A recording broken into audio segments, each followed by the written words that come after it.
Welcome, dear friends, to another warm and honest conversation here on Elderly Wisdom Mind. I'm Mary, and with me, as always, is the incomparable John. Thank you, Mary. Hello to all of you listening. Today we're talking about something tender, something most people carry quietly for decades. The things we never forgave ourselves for. The mistakes we replay in our heads. The moments we wish we could go back and change. The ones that still whisper to us at night. You know, John, I've met so many people who walk through life with invisible guilt.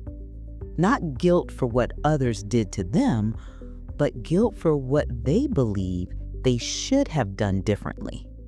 Like a woman I once spoke to named Eleanor. She told me, "Mary, I can forgive everyone but myself." And the way she said it, you could hear 30 years of self-punishment in her voice. I know that voice. I've heard it in so many men too, especially fathers. There's one man I remember, Robert. He told me he missed his son's biggest baseball game because he stayed late at work. He thought he was doing the right thing, earning a living, providing. But he said, "I've forgiven myself for a lot, but not for that." And Mary, his son didn't even remember the game. But Robert remembered it every day of his life. Isn't that something? The people around us often move on long before we do. It's our own hearts that refuse to let go. Mary, have you ever wondered why humans cling to regret the way we do? Like we're afraid that if we stop hurting, it means we stopped caring.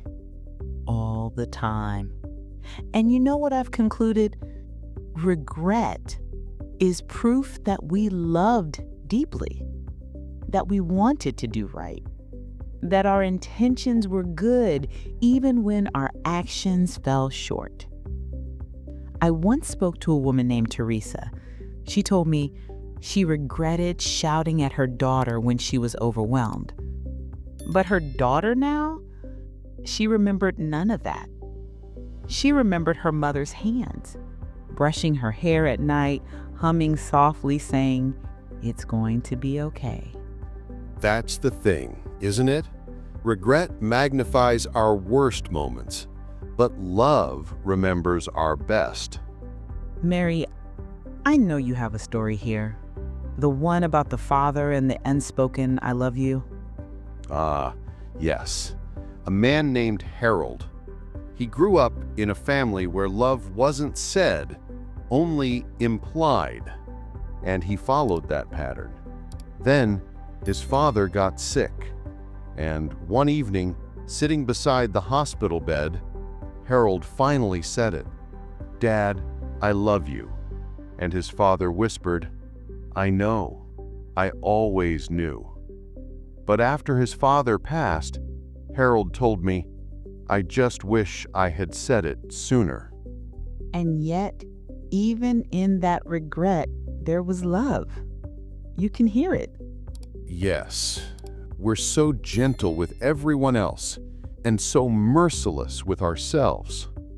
Some regrets are loud, but the deepest ones, they're quiet. The mother who regrets missing school plays, the son who regrets not calling home, the friend who drifted away without noticing someone was hurting, the grandparent who regrets showing love too shyly or too seldom. And here's the heartbreaking part, Mary. We judge our past selves with the wisdom we only gained later. But at the time, we were trying. We were overwhelmed. We were surviving. Exactly. If we had known better, we would have done better. That's not weakness, that's humanity. Let me tell you something I've never shared on air. Years ago, I met a woman named Claire. She carried guilt for 20 years because she wasn't there in her mother's final week. She had a newborn. She was exhausted, barely functioning. And one day, cleaning her childhood home, she found a letter her mother had written long before. It said, "Claire, if anything ever happens to me, promise me you won't feel guilty. You gave me the greatest gift, a grandchild, and I always knew you loved me." Oh, John, I can feel the release in that, like an exhale after holding your breath for 20 years. She told me she slept peacefully that night, for the first time since her mother passed. Sometimes forgiveness arrives the moment we're finally ready to receive it. Let's talk gently about how to begin. Because self-forgiveness isn't a switch you flip, it's a practice. Yes, and I think the first step is honesty. Not the exaggerated guilt version, but the truth. Here's what I did. Here's what I didn't know then. Here's what I wish I knew. And the second step? Say what you never said. Write the letter. Whisper the apology. Speak the love. Even if the person is gone, your heart needs to hear it. Third, offer yourself the same mercy you'd offer someone you love. If they made the same mistake, would you punish them forever? Of course not. So why do we do it to ourselves? Let's take a breath here. Slow, steady. Imagine your younger self standing in front of you. Maybe 25, maybe 40, maybe 55. See the exhaustion in their eyes. See the weight on their shoulders. See the way they were trying so hard without enough tools, time, or support. Now say to them softly, "I understand now. You carried so much alone, and I forgive you." Let it land. Let it soften. Let it release you. You know, Mary, regret doesn't need to be a prison. It can be a teacher.